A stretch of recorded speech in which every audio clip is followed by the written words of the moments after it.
জনম দুঃখিনী মা তার কলিজার টুকরা সন্তানকে 16 মাসের বাচ্চা, কত মাসের দেখেছেন যারা মিডিয়া দেখেছেন মুসলমান শোনো, 16 মাসের মাসুম বাচ্চা একটা কন্যা সন্তানকে ঘরের মধ্যে তালাবদ্ধ দিয়া এই মা চলে গেছে বেগানা পুরুষ নিয়ে চলে গেছে হানিমান করতে। পুরুষের সঙ্গে পাতলা জর্জেট কাপড়গুলো নিয়ে, খাবার পানি নিয়ে, স্বামীর হুকুম ব্যতীত মা সন্তানকে ঘরবন্দি তালাবন্দি করিয়া মা চলে গেছে 10 দিনের সফরে। 10 দিন, একদিন নয়, 2 দিন নয়, 10টা দিন 16 মাসের বয়স শিশুটাকে রেখে দিয়েছে। এই শিশু দেখলাম ঘরের মধ্যে পায়খানা করছে, প্রস্রাব করেছে। ওই শিশু ক্ষুধার যন্ত্রণায় মা মা করে চিৎকার মেরেছে। ওই জাহিলা জামানা কেমন মা, মা সন্তানের কান্না। পৃথিবীর মধ্যে যদি সিজার হয়, যদি কষ্ট করে ডেলিভারি সন্তান হয়, সন্তান যদি কানা হয়, সন্তান যদি বোবা হয়, সন্তান যদি খোড়া হয়, তবু মা দেখে দুনিয়ার সব দুঃখ ভুলে যায়। পশুগুলো দেখেও কি শিক্ষা নেওয়া যায় না? ওই পশু বাচ্চা প্রসব হয়, পশু বাচ্চা যখন দুনিয়ার মধ্যে আগমন করে, ওই মা বাচ্চাটাকে বাঁচানোর জন্য মা সংগ্রাম করে। দেখেছি ডিসকাভারিতে কত মেষগুলো, কত মুসলমান হরিণগুলো নিজের জীবন দিয়া গেছে বাচ্চারে বাঁচানোর জন্য। ওই বাচ্চাটা যখন, ছোট্ট বাচ্চাকে যখন হিংস্র প্রাণী বাঘ যখন আক্রমণ করেছে, মা জননী বাচ্চাকে বাঁচানোর জন্য জীবনটা কুরবানি করে দিয়ে গেছে। নিজের ভয় করে নাই, মরণের ভয় করে নাই, পরোয়া করে নাই, মা জননী জীবন দিয়ে গেল। আর আজকে বাংলার জমিনে 16 মাসের মাসুম বাচ্চাকে ঘরে বন্দি করে নিজের দেহ ব্যবসার জন্য, নিজের শারীরিক চাহিদা মেটানোর জন্য নিজের মাসুম বাচ্চাকে বন্দি করে চলে গেল। বাজান ফলাফল হলো, এসে দেখে সন্তান মারা গেছে মুসলমান। ওই 16 বছরের বাচ্চা শুকায়া কঙ্কাল হয়ে গেছে, আর না ফিরার দেশে চলে গেছে, না ফিরার দেশে চলে গেছে মুসলমান। এটা কি কিয়ামতের আলামত না? কথা বলেন না কোন, এটা কি কিয়ামতের আলামত না? সন্তানের প্রতি আমরা দেখেছি অনেক স্বামী পরিত্যাগ হয়েছে, স্বামী ছেড়ে দিছে স্ত্রীকে, স্ত্রী সন্তানের মুখের দিকে তাকাইয়া পরের বাড়ি কাজ কাম করেছে, বাড়িতে বাড়িতে ভিক্ষা করেছে, চেয়ে চিনতে খেয়েছে, স্বামী ছেড়ে দিল, বাচ্চাকে ছাড়ে নাই। ওই মেয়ে বাচ্চা হোক আর ছেলে বাচ্চা হোক, মা তার আসলের নিচেই রেখে তারে লালন পালন করেছে। ওই সন্তান বড় হয়ে তবু কষ্ট দিছে, তাও কিন্তু মা তারে বলে নাই। আর আজকে এমন নিষ্ঠুর জামানা, এমন নিষ্ঠুর পৃথিবী চলতেছে। আজকে আমার দেশের মুসলমান অসংখ্য নারীরাও সমুদ্র সৈকতে চলে যায়, ছোট ছোট বাচ্চাদেরকে রেখে ওই রকম তারাও চলে যায়, মাসুম বাচ্চাদেরকে ঘরে রেখে। আমি বলি মুসলমান শুনে নাও, এটা কিয়ামতের আলামত। চারিদিক থেকে গজব শুরু হয়ে গেছে, এখনো সময় আছে। ঈমান নিয়ে কবরে যার চিন্তা করো, দুনিয়ার রং তামাশা ছেড়ে দাও, দুনিয়ার রং তামাশা ছেড়ে দিয়ে আল্লাহ আল্লাহ রাসূলের ভালোবাসার মধ্যে তুমি ঢুকে যাও।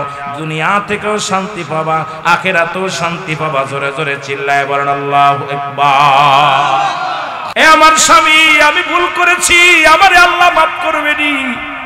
তবু যদি মাফ না পাই, আপনি যদি আমারে মাফ না করেন, আমি জাহান্নামী হয়ে যাব, দুঃখ নাই, কিন্তু আপনার কাছে আমি মাফ চাই, আপনার কাছে আমি ক্ষমা চাই, আপনি আমারে মাফ করবেননি।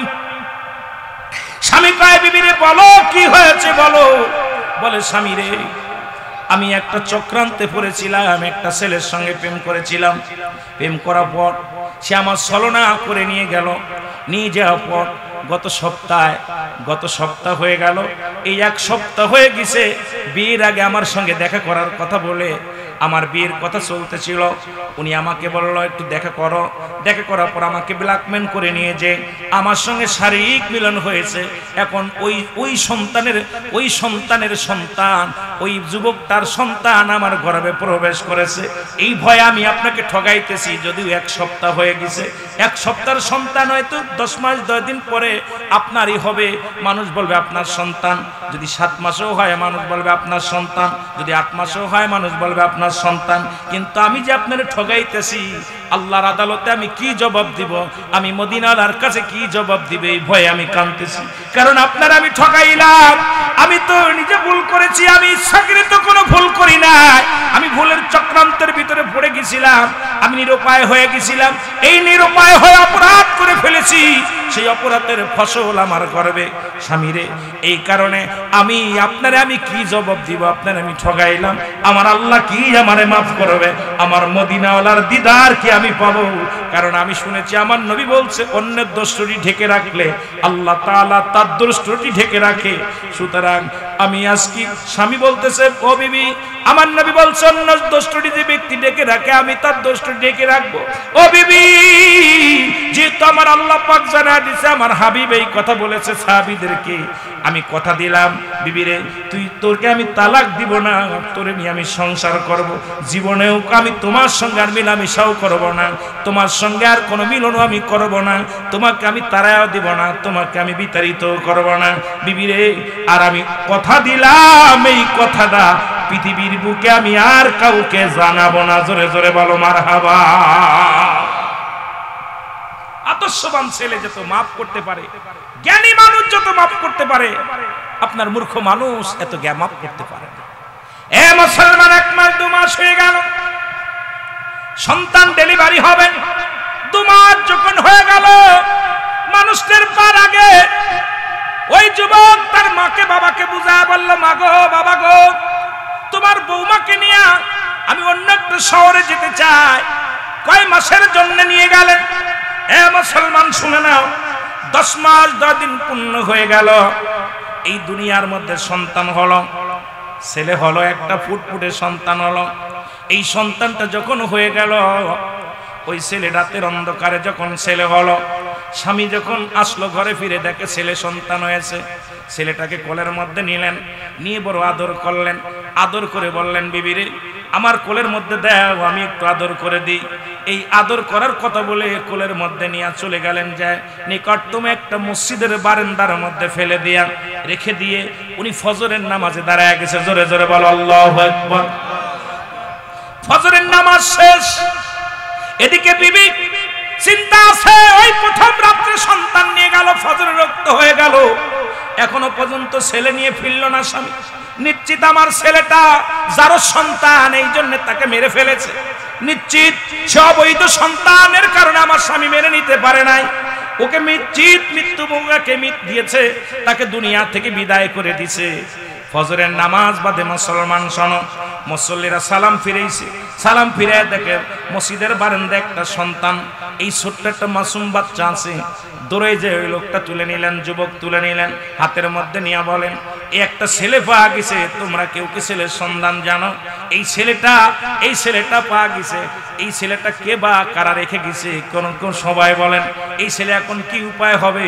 যুবক বলেন, আপনারা যদি মনে কিছু না করেন, আমার বিবি আছে, আমারও ছেলে মেয়ে হয় না, যদি এই ছেলেটাকে লালন পালনের দায়ভার আপনারা আমাকে দেন, তাহলে আমি দায়িত্ব নিব, আজ থেকে এই ছেলের বাবা হইয়া লালিত লালন পালন করব। জোরে জোরে চিল্লায় বলেন মারহাবা। এ মুসলমান শুনে নাও, ছেলেটাকে কোলে সবাই বললেন, ঠিক আছে, যেহেতু এই মুসল্লি চাচা ছেলেটাকে দিয়ে দিলাম, ওর মানুষ করবে, লালন পালন করবে। সকালবেলা উনি দৌড়ে যে বিবিরে দিয়ে সবাইকে জানায়, গ্রামের মানুষ জানলেন, সবাইরে জানায় দিলেন এই সন্তানটা মসজিদে পাওয়া গেছে। কেউ তার যারও সন্তান বলতে পারলো না, ওদিকে বিবি কেউ খুঁটা দিতে পারলো না, কেউ অবাজান এই বিবি কেউ অসতী বলতে পারলো না।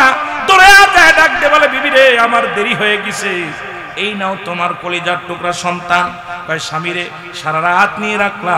কয় নিয়ে রাখলাম এই কারণে রে বিবি, কারণ তোমার দিকে কেউ আঙ্গুল তুলবে না, আমার বাবা মা আঙ্গুল তুলবে না, আমার ভাই বাতি আঙ্গুল তুলবে না, কারণ এই সন্তান যে আমার, আমি তো এটাও কারোর কাছে জানালাম না, কেউকে টের পেতে দিলাম না, কারণ এই সন্তানটা যে অবৈধ সন্তান, তবু আমি তাকে লালন পালন, সন্তান তো কোনো অপরাধ করে নাই, ভুল করেছে একটা, তুমি ভুল করেছো, ভুল করেছে সেই যুবকটা, সেই ভুলের খেসারত তো তুমি দিতে পারো না, আমি দিতে পারি না। এই মাসুম বাচ্চা তো কোনো ভুল করে না, এই মাসুম বাচ্চাটাকে ও বিবি আজ থেকে পালিত পুত্র হয়ে আমাদের থাকবে। এই পালিত পুত্র বলে মারে জানায়া দিলেন, বাবারে জানায়া দিলেন, চিঠি লিখে জানায়া দিলেন, মা একটা সন্তান পেয়েছি, মা বাবা একটা সন্তান পেয়েছি, একটা ছেলে পেয়েছি, আজ থেকে তারে লালন পালন করব। তুমি আমি জানলাম এটা তোমার ওই, তুমি জানো তোমার ওই স্বামীর সন্তান, আমি জানি তোমার গর্ভের সন্তান, আমাদের মধ্যে সীমাবদ্ধ থাকবে। দুনিয়ার মানুষ জানবে এটা পালক সন্তান। আল্লাহর কাছে প্রার্থনা করি, আল্লাহ তুমি যেন আমার মদিনার তাআলার সঙ্গে সাক্ষাৎ করে দাও আল্লাহ। রাসূল বলে গেছে যে ব্যক্তি অন্যের দোষটি ঢেকে রাখবে তার দোষটি আল্লাহ ঢেকে রাখবে। সুতরাং আজকে এত বড় পাপ এত বড় অন্যায় আমি ঢেকে রাখলাম। বিবি রে, তোমার কাছে কিচ্ছু চাই না, তুমি একটু দোয়া করবা আমি যেন আমার মাওলার জান্নাত পাই, আমি যেন আমার রাসূলুল্লাহ দিদার পাই। ও মুসলমান শুনে নেন, এত সুন্দর ব্যবস্থা আজকে কোরআন হাদিস জানার কারণে। আর কয়েকদিন আগে দেখলাম বাংলার জমিনে ঢাকা শহরে কুকুরে বাচ্চা ও মুসলমান প্যাকেটের মধ্যে অবৈধ সন্তান ফেলে রাখছে। আর এই তাজা সন্তান অর্ধেক কুকুরে খেয়ে ফেলেছে, এখনো জীবিত রয়েছে। আর একটা দেখলাম এই অবৈধ সন্তানগুলো মুখে গাড়ের মধ্যে কামড় দিয়া কুকুরে নিয়ে যায়। ওই বাচ্চাটাও জীবিত। সন্তান তো কোনো পাপ করে নাই, সন্তান তো কোনো অপরাধ করে নাই। আপনার একটা ভুলের কারণে আপনি দুনিয়া থেকেও অশান্তির মধ্যে থাকবেন, ইয়াউমাল কিয়ামতের ময়দানে ওই জাহান্নামের অধিকারী হয়ে যাবেন। এই জন্য আমি বলবো উভয় পক্ষ কোরআন হাদিসের মাহফিলে বসতে হবে। যেহেতু আমরা কোরআন হাদিস শিখি নাই, কোরআন হাদিস জানি না, আমাদেরকে কোরআনের মাহফিলে হাদিসের মাহফিলে বসে ইসলামের জ্ঞান চর্চা করতে হবে।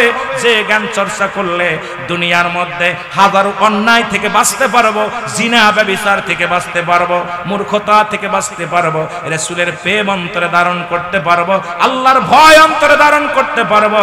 ও মুসলমান শুনে নাও, আমার আল্লাহর অনুগত হতে পারবো, রাসূলের অনুগত হতে পারবো। জোরে জোরে চিল্লা বলা যাবে না মারহাবা। আল্লাহ ডাকতে বলে হাবিব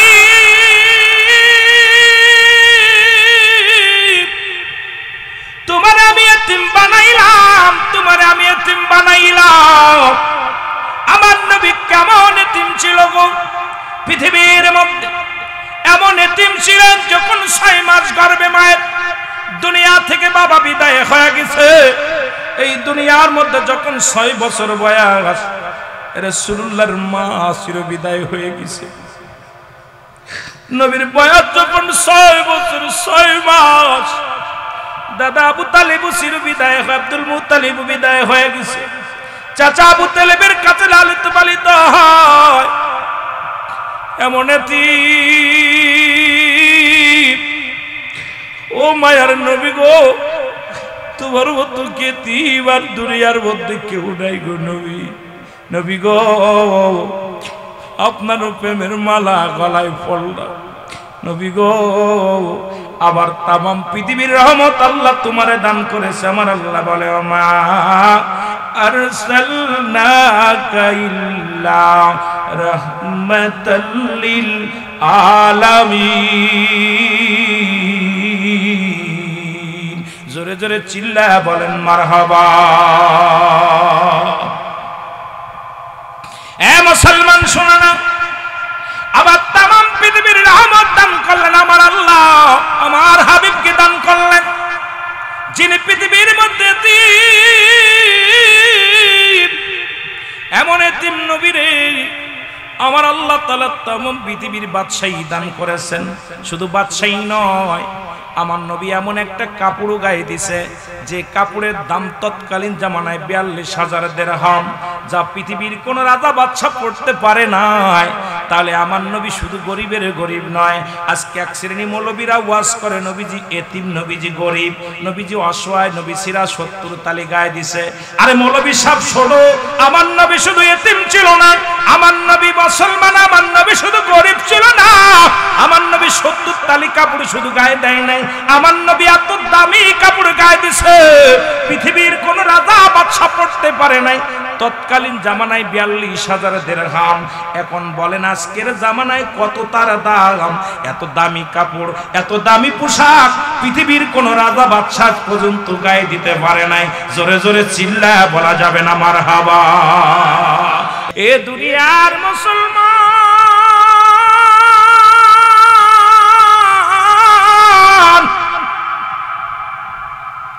খাত্তাবের বেটা উমর বলে আব্দুল্লাহর বেটা মুহাম্মদ কেমনে নবী হয়?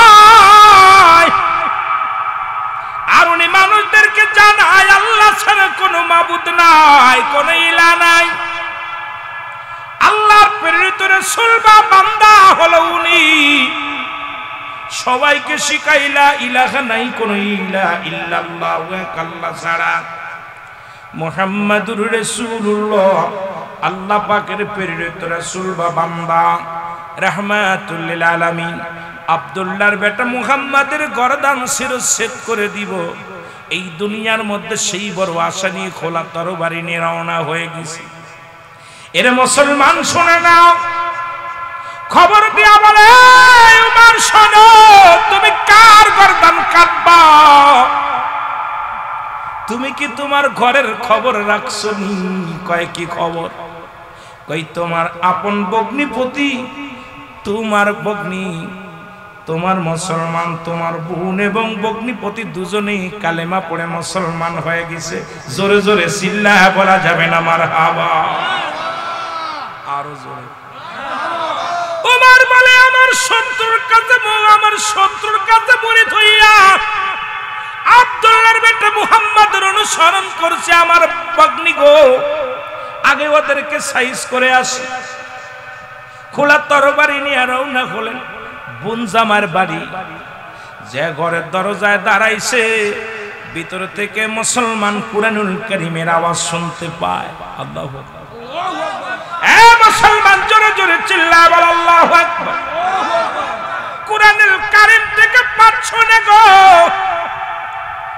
কুরআন এত মধু, কুরআন এত জাদু, কুরআনের মধ্যে প্রেম।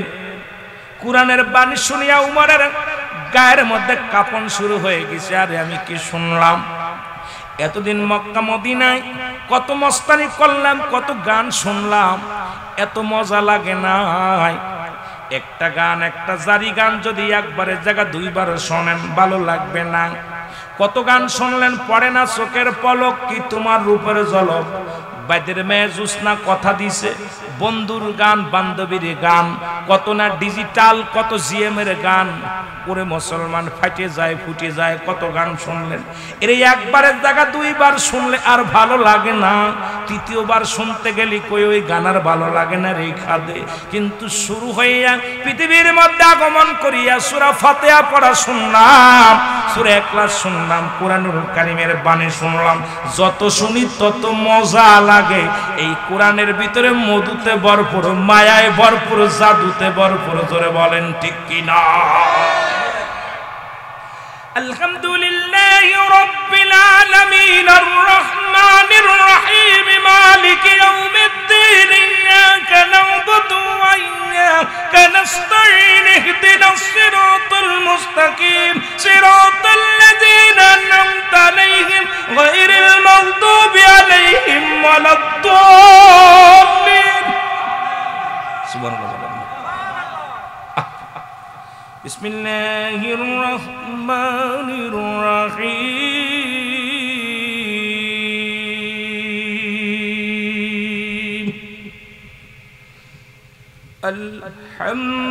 আলহামদুলিল্লাহি রাব্বিল আলামিন আর রহমানির রহিম মালিকি ইয়াউমিদ্দিন ইয়াকা না'বুদু ওয়া ইয়াকা নাস্তাঈন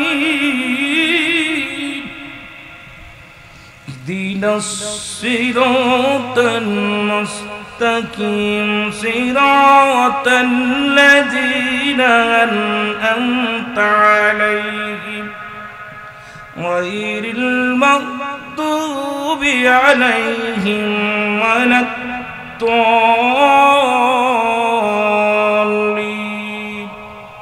এক কারি সব পড়ে আর এক কারি সে পারাটা, এক একজন এক এক রকম পড়ে। সবই সেই সূরা ফাতিহা উম্মুল কোরআন, কোরআনের মা হইয়া এই পৃথিবীর মধ্যে আসছে। ও মুসলমান, এই এত যত পড়ি ততই মজা লাগে। জোরে বলেন ঠিক কিনা? আরো জোরে বলেন ঠিক কিনা? জি জি রকম মুসলমান কবির মনোযোগ।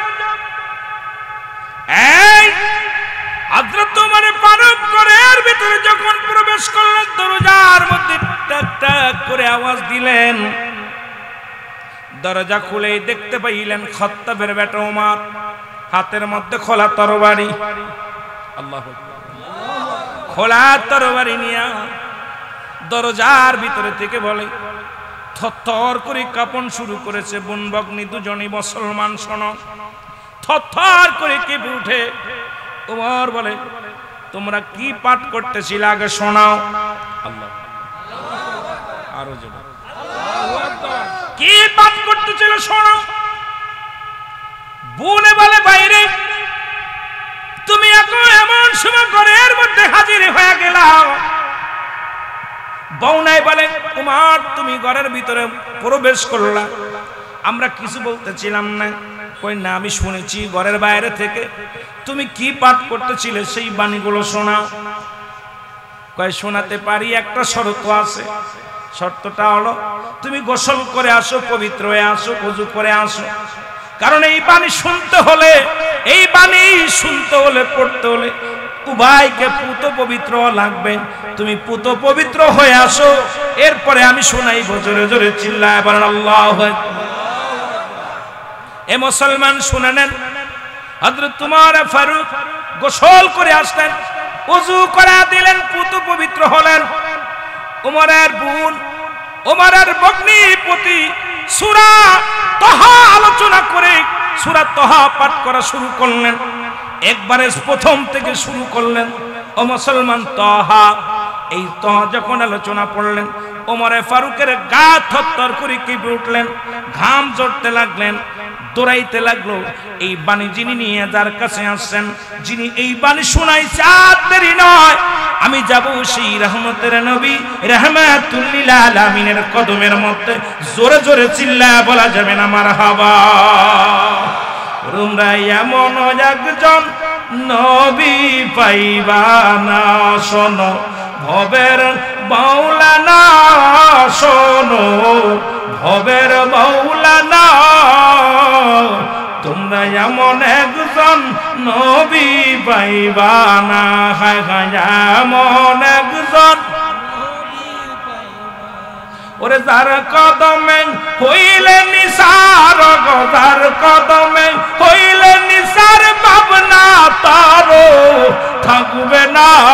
তোমরা শোনো না, এমন একজন নবী পাবি না। তোমরা জানো না, এমন একজন নবী পাবি না। ভবের মাওলানা রে, এমন একজন নবী পাবি না। জোরে বলেন মারহাবা। যে নবীজিরি দেখলে নূর খানা, ওরে যে নবীজিরি দেখলে নূর খানা, পাগল কত জাতি, যার কদমে লুটে আছে সংহুর গেলে মান কত জাতি, যার কদমে লুটে আছে কত হুর গেলে মান জাতি। এর নবীজিকে যে পাইল, নবীজিকে যে পাইল, রইল না তার ভাবনা। গায় গায় নবীজিকে যে পাইল, থাকলো না তার ভাবনা। বাবের মাওলানা এমন একজন নবী পাবি না। তোরা এমন একজন নবী পাবি না। হরে যার কদমে হইলে নিসার, আর যার কদমে হইলে নিসার, ভাবনা তবু রবে না তার ভাবনা, ভাবে রবে না। এমন একজন নবী পাবি না। তোরা এমন একজন নবী পাবি না। জোরে জোরে বলো মারহাবা। একটু জোরে জোরে চিল্লায়া বলা যাবে না আল্লাহু আকবার। এ দুনিয়ার মুসলমান শোনো, রাসূলুল্লাহর কদমের মধ্যে তরবারি নিয়ে রওনা হয়ে গেল। খবর আসলো আব্দুল্লাহর বেটা মুহাম্মদকে হত্যা করার জন্য হযরত উমর খাত্তাবের বেটা উমরে ফারুক খোলা তরবারি নিয়ে আসতেছেন। রাসূলকে যে সংবাদ দিলেন, ইয়া রাসূলুল্লাহ, ইয়া হাবিবাল্লাহ, ওই বলে কি বলতে চাও? বলে হুজুর সর্বনাশ, খাত্তাবের বেটা উমর খোলা তরবারি নিয়ে আপনার দিকে তেড়ে আসছে, আপনাকে হত্যা করবে। সে দুষ্ট মানুষ, খারাপ মানুষ। আমার নবী বলে আসতে দাও। সাহাবীরা বলে হুজুর আসতে দাও, আজকে হয় উমর ফিরে যাবে আমার হাত থেকে, আর না হয় উমর কালেমা পড়ে যাবে এখান থেকে। আজকে উমর যদি আমার রাসূলুল্লাহর সামনে আসে বেয়াদবি করে, আমরা নবীর গোলামেরা কসম করে বললাম উমরকে আর এইখান থেকে ফিরে যেতে দিব না। নবীজি বললেন তোমরা উমরের সঙ্গে কেউ খারাপ ব্যবহার করবা না, কেউ উমরকে ধমক দিবা না, আসতে দাও, তাকে সম্মানের সাথে আসতে দাও। নবীর সাহাবীরা যার পজিশন নিয়ে নিলেন, সবাই তরবারি নিয়ে দাঁড়াইছে যে রাসূলুল্লাহর সঙ্গে যদি উগ্রপন্থী কথা বলে, নবীর সঙ্গে যদি দুর্ব্যবহার করে, এই দুনিয়া থেকে চিরবিদায় করে দিবে খত্তাবের বেটা উমরকে। সবাই তরবারি নিয়ে দাঁড়ায় আছে। মুসলমান শুনে নাও, রাসূলের কদমের মধ্যে উমর হাজির হয়ে গেলেন। নবীজির সামনে যে দাঁড়ায় গেলেন বুবা মানুষের মতো, খোলা তরবারি হাতের মধ্যে, নবীর মুখের দিকে তাকাচ্ছে, রাসূলুল্লাহ মুখের দিকে তাকায় আছে। মুসলমান শুনে নাও, নবীজি ওমরের কলাটের মধ্যে ধরে বলে উমর কিসের জন্য আসছো, কি বলতে চাও? উমর বলে ইয়া রাসূলুল্লাহ, ইয়া হাবিবাল্লাহ, আমি এতদিন আপনাকে এইরকম দেখি নাই। যাকে দেখলে ভিতরের যন্ত্রণা দূর হয়ে যায়, যাকে দেখলে পৃথিবীর সমস্ত যন্ত্রণা দূর হয়ে যায়, আর সেই মানুষটার সঙ্গে আমি বিদ্রোহী করেছি। ইয়া রাসূলুল্লাহ, ইয়া হাবিবাল্লাহ, আমার বড্ড ভুল হয়ে গেছে। নবী গো, আজকে তরবারি নিয়ে আপনাকে আমি হত্যা করতে আসি না। এই তরবারি ছুঁড়ে ফেলে দিলেন। নবীজির কদমের মধ্যে উমর পড়ে গেলেন। উমর হাউমাউ করে কান্দে আর বলে ইয়া রাসূলুল্লাহ, ইয়া হাবিবাল্লাহ, আমাকে আর ফিরা দিবেন না, আমাকে আর দূরে সরাইয়া দিবেন না। আমি আর মুসলিম থাকতে চাই না, আমি কালেমার মালা পড়ে মুসলমান হয়ে যেতে চাই। লা ইলাহা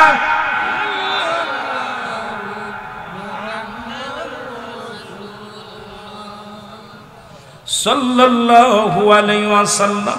জোরে জোরে চিল্লায় বলা যাবে না মারহাবা।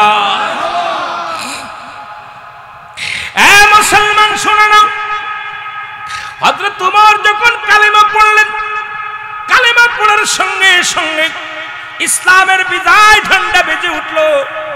সাহাবীরা বলে ইয়া রাসূলুল্লাহ, আমরা কাবা শরীফে আযান দিব, আমরা এখন নামাজ ওফেন নামাজ পড়ব। উমর বলেন শোনো, আজ থেকে ওফেন আযান চলবে, ওফেন নামাজ চলবে। কারণ আজ থেকে যদি কোনো ব্যক্তি ইসলামের দিকে আঙ্গুল তোলে, তাকে দুনিয়া থেকে চির বিদায় করে দেয়া হবে। ও মুসলমান শুনে নাও, আজকে সে আবার আরেকজন উমরের প্রয়োজন।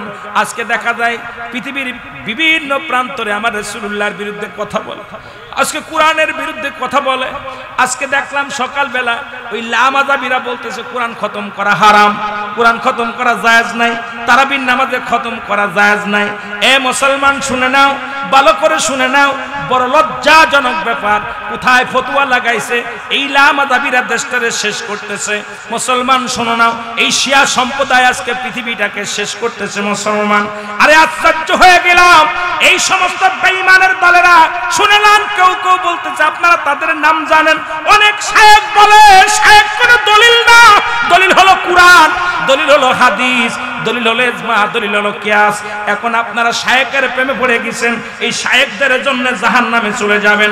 এক শায়েখ বলতেছে মুসলমান পায়খানায় বসে সালাম দেওয়া জায়েজ, সেই দলের লোক আপনাদের আশপাশে বেশি বেশি ঘোরাঘুরি করে, কয় বাথরুমে বসে পড়ে কি করা সালাম দেওয়া জায়েজ। জোরে বলেন না নাউজুবিল্লাহ। কত বড় বাটপারের বাটপার এই কানার দলের কানা, বলতেছে বাথরুমে বসে সালাম দেওয়া যায়। আজ কারাক্কানায় বলতেছে কোরআন শরীফ খতম করা জায়েজ নেই, তারাবিতে খতম করা জায়েজ নেই। নাউজুবিল্লাহ বলেন, আরো জোরে বলেন। দেখছেন, এই অনেকে দেখছেন না, ফেসবুকে দেখছেন, ফেসবুকে দেখছেন। আমি আশ্চর্য হয়ে গেলাম যে কোথায় ফতোয়া লাগাইতেছে। আল্লাহ বলেন যে কোরআন যালিকাল কিতাবু লা রাইবা ফীহি, আল্লাহ বলেন যার মধ্যে কোনো সন্দেহ নাই, যার ভিতরে কোনো, যার মধ্যে কিঞ্চিত পরিমাণ সন্দেহ নাই, সেই কোরআনের বলতেছে। কোরআন আবার এক শায়েখ বলতেছে কোরআনের ভিতরে অধিকাংশ আয়াত ভুল আছে। নাউজুবিল্লাহ বলেন। আল্লাহ বলেন কারামান, আল্লাহ বলেন হুদাল লিল মুত্তাকিন। এই কোরআন সাধারণ মানুষের জন্য আসে নাই, একমাত্র হেদায়েত প্রাপ্ত বান্দাদের জন্য হলো কোরআন। এখন মুসলমান শোনো, আজকে আমাদের দেশে অসংখ্য কোরআনের পণ্ডিতেরা তারা কোরআনকে রিসার্চ করতে করতে যায় তারা জানোয়ার হয়ে গেছে। জোরে বলেন ঠিক কিনা? বলতেছে এই জামানায় যদি কোরআন নাজিল হতো তাহলে আমাদের নাম থাকতো। এক পীর সাহেব বলছে, যে সেই পীর সাহেব বলতেছে যদি এই জামানায় কোরআন নাজিল হতো তাহলে আমাদের বাপ দাদার নাম আমাদের নাম থাকতো। আরে গদ্দবের বাচ্চা গদ্দব, কোরআন শরীফে তো ফিরাউনের নাম আছে, নমরুদের নাম আছে, কারুনের নাম আছে, আবু জেহেলের নাম আছে, তাতে তাদের মর্যাদা বাড়ছে না কমছে? কথা কয় না কেন? কোরআন শরীফে নাম থাকলে তাকে নাকি ইজ্জত হয়। আমি আশ্চর্য হয়ে গেলাম এই সমস্ত গদ্দবদেরকে কি বলে বুঝাইব? কোরআন শরীফে ভুল আছে, কোরআন শরীফের ভিতরে ভুল আছে, নাউজুবিল্লাহ বলেন। এই সমস্ত বিভ্রান্তি করে আমাদেরকে ঈমান হারা করতেছে। একটা দিছে এখান জানাজার নামাজ পড়ে 1000 বার জায়েজ। নবীজি বদর প্রান্তরে কয়েকজন সাহাবী ইন্তেকাল করলেন। এই বদর না উহুদের যুদ্ধে, কয়েকটা যুদ্ধে কয়েকটা হাদিস আছে এখানে। রাসূল পাক সাল্লাল্লাহু আলাইহি সাল্লাম বললেন তোমার ভাইয়ের জানাজা শেষে নবীজি নিজেই দোয়া করলেন। হযরত আবু হুরায়রা রাদিয়াল্লাহু তাআলা থেকে বর্ণিত যে রাসূল সাল্লাল্লাহু আলাইহি সাল্লাম এই সাহাবীদের জানাজা শেষে নবীজি নিজেই দোয়া করছে। সুবহানাল্লাহ বলেন, আরো জোরে বলেন। জানাজার কয় নামাজ, জানাজা কি নামাজ? কথা কন না কয় না, জানাজার নামাজ পড়ে এলাম। যা নামাজে গেলে সিজদা লাগে, রুকু লাগে। কথা বলেন না কেন? সিজদা রুকু লাগে না? কথা কয় না কেন? আত্তায়াতু লাগে, দোয়া মাসুরা লাগে, দোয়া কুনুত লাগে। কিন্তু জানাজার নামাজ পড়লো, জানাজার নামাজ পড়েছিস, দোয়া করছিস। তা নামাজ যেহেতু পড়ছিস, দোয়া তো করার প্রয়োজন। জোরে বলেন ঠিক কিনা? নামই হলো জানাজার নামাজ। এ ভাই, বড় আশ্চর্য হয়ে যায়, এখানে 1000 বার একাধিক দলিল আছে। যাবে না একটা দলিল দেন যে যাবে না, জানাজার নামাজ পড়ে দোয়া করা হারাম। একটা দলিল দেন যদি আপনি থাকেন, একটু দেখান আমার যে ভাই এটা হারাম, হারাম দেখান একটা। কিন্তু রাসূল সাল্লাল্লাহু আলাইহি সাল্লাম দোয়া করছেন সাহাবীদেরকে নিয়ে, সাহাবীরাও করেছে। অসংখ্য প্রমাণ রয়েছে। রাসূল সাল্লাল্লাহু আলাইহি সাল্লাম সাহাবীদের ওই যুদ্ধের প্রান্তে যারা মৃত্যুবরণ করেছে, নবীজি তাদেরকে নিয়ে বললেন তোমরা তোমার ভাইয়ের জন্য দোয়া করো। সবাই মিলে সামনে লাশ থাকতেই দাফন করে নাই, তারপরে দোয়া করছে। সুবহানাল্লাহ বলেন, আরো জোরে বলেন, আরো জোরে বলেন। আমার ভাইয়েরা, এখন অসংখ্য ওলামায়ে কেরাম আমাদের দেশে ফিতনা বাঁধায়া সমাজটা নষ্ট করতেছে। যেটা বলেন ঠিক কিনা? অসংখ্য ওলামায়ে কেরাম আমার দেশে এই ফিতনা শুরু করেছে। তারা ইহুদিদের দালাল, খ্রিস্টানদের দালাল। যেহেতু আমি টিভিতে প্রোগ্রাম করছি, আমি জানি বাবা, শোনেন কথাগুলো বললে বুঝবেন। আমাদেরকে ওরা টাকার বিনিময়ে কিনে নিত, টাকা দিয়া কিনে নিয়ে আমাদেরকে যেভাবে ঘুরাইতে লিখে দিত, এরকম কাগজ লিখে দিত, এইভাবে ওয়াজ করবেন। আমরা ঠিক এইভাবেও কথা বলা লাগতো। বাইরে বললে আর ওদিন হাদিয়া পাওয়া যাবে। কথা বোঝেননি? কারণ ওদের ইহুদি খ্রিস্টানদের চক্রান্ত আর মুসলমানদের চিরশত্রু হলো ইহুদি খ্রিস্টানেরা। আজকে অমুসলিমেরা মুসলমানদের শত্রু, তাদের সাথে হাতাহাত করে তাদের টাকা খাইয়ে মুসলমানদের। আপনারা কিছুদিন আগে শুনেছিলেন ঢাকা শহরে 40 বছর নামাজ পড়াইছে, 40টা বছর নামাজ পড়াইছে। উনি খ্রিস্টান, উনি কি ইহুদি ধরা পড়ছে। তারপর স্বীকার গেছে যে অসংখ্য মানুষকে উনি ইহুদি করে ফেলেছে, অসংখ্য মানুষকে উনি ঈমান হারা করে ফেলেছে। ঢাকা শহর এক মসজিদের ইমাম সাহেব, যে উনি মুসল্লিদেরকে গোপনে গোপনে বুঝায় যারা অসরল সোজা মানুষ, তাদেরকে বুঝায় তাদেরকে খ্রিস্টানদের দলে নিয়ে গেছে, খ্রিস্টানদের দলে নিয়ে গেছে। সুতরাং এই অসংখ্য আমাদের দেশে আলেম আছে, তারা ইসরায়েলের দালাল, খ্রিস্টানদের দালাল। এই দালালগুলো আমাদেরকে অসাধারণ পাবলিকদেরকে বিভ্রান্তি করে যেটা করা যাবে না, ওটা করেন, নবীর দরবারে এটা করে নাই, নবী যেটা করে নাই, নবী এটা করে নাই। কারণ এই করতে করতে আপনারা শুনলে বেদার হবেন। এই জাহিলা জামানার আগে নবীজি বলছে কিয়ামতের আগে আলামতগুলো হবে, ঠিক শুরু হয়ে গেছে। আপনারা শুনলে কষ্ট পাবেন যে মক্কা মদিনায় সিনেমার হলের ভিত্তি স্থাপন হয়েছে। এখন ওরা বলতেছে মদিনার ইসলাম। আরে মদিনার ইসলাম, বাংলাদেশের সিনেমা বন্ধ হয়েছে, মক্কা মদিনায় সিনেমার হলের ভিত্তি স্থাপন হয়েছে।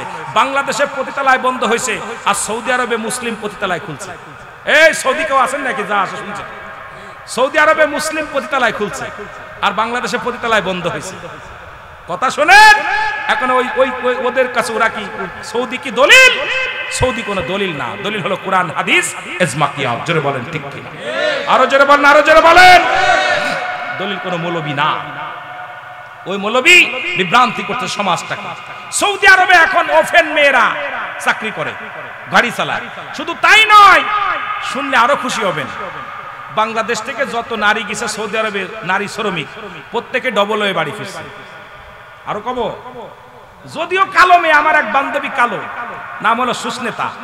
শুনলাম উনি কইছে দোস্ত এমন জায়গায় আইছে, একদিন ফোন দিতে, তোর বাপ আসে একবার আর ছেলে আসে একবার, ছেলে এসে ফিরে যায়, বাপে আসে নির্যাতন করে। কয় রাতের বেলা বাবার কাছে থাকতে হবে, দিনের বেলা ছেলের কাছে থাকতে হবে। ছেলে চলে যায়, বাপ চলে যায় এক জায়গা, ওর বাপের এক একজনের 20-30 করে মেয়ে সব বউ, তারপরও ওদের নারীর প্রতি এত নিশা।